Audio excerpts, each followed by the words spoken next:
Merci Père pour ton amour. Dormir et se lever, ce n'est pas une coutume. Dormir et se lever, ce n'est pas une habitude. Dormir et se lever, c'est un miracle de haut niveau. C'est pourquoi, Père, nous n'allons pas nous habituer à ce mouvement.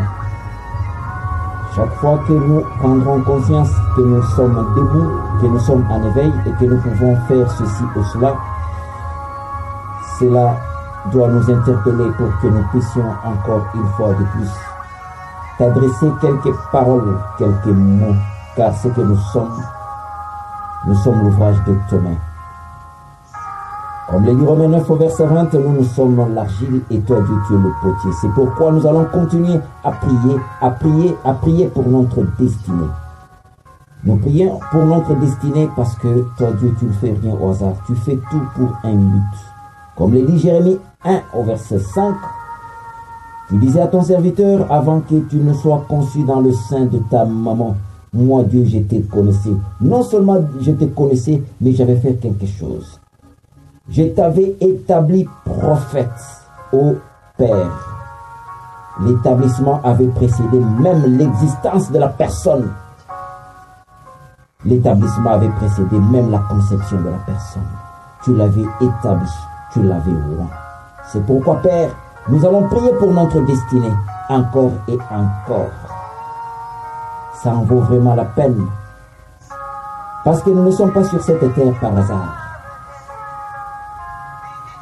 Nous n'avions pas fait les choix que nous avions faits dans la vie par hasard. Il y a toujours derrière tous les choix que nous avions eu à faire, une destinée. Il y a toujours une décision divine.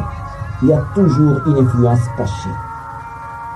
C'est pourquoi, Père, même les combats de la vie, même les défis de la vie, même les victoires que nous remportons, ce n'est pas parce que nous sommes forts, mais parce qu'il y a une destinée qui a arrêté ces choses. Il est dit en 2 Corinthiens 4, verset 8, que nous sommes pressés, secoués, basculés, bousculés de toute manière, mais non réduits à l'extrémité. Dans la détresse, mais non dans le désespoir. Persécutés, mais non abandonnés. Abattus, mais non perdus. Oui, Père, même dans le combat, la destinée intervient. C'est à cause de la destinée que tous les défis, que tous les combats n'arriveront pas à nous écraser, à nous éliminer, ni à nous faire taire.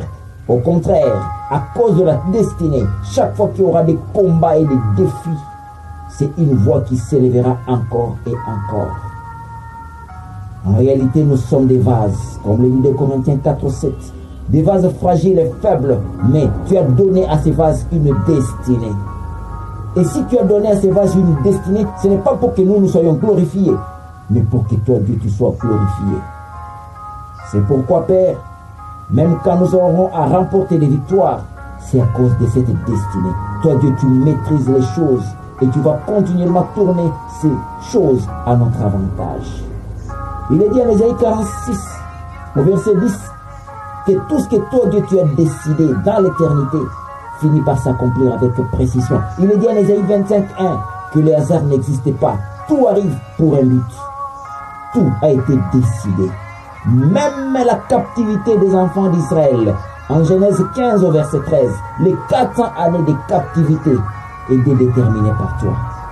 C'est vrai, quand nous oublions cela, nous pensons que ce que nous vivons, c'est du hasard. Pourtant, ce n'est pas du hasard. Tu maîtrises les détails par rapport à chaque journée de notre existence sur cette terre, parce que toi, Dieu, tu connais le nombre de nos jours, comme le dit Psaume 90, verset 10. Aucun détail par rapport à tout ce que nous faisons, les longueurs des journées, ne t'échappent. Tu maîtrises tout. Tu as le contrôle absolu, comme le dit Psaume 139, verset 4, avant même que nous puissions ouvrir nos bouches pour te dire, toi, Dieu, quoi que ce soit, tu connais toutes nos paroles entièrement. Qu'est-ce qui échappe à ton contrôle? Ô Père, nous allons prier pour cette destinée. Nous prions pour cela parce que nous voulons être conscients que nous ne vivons pas par hasard.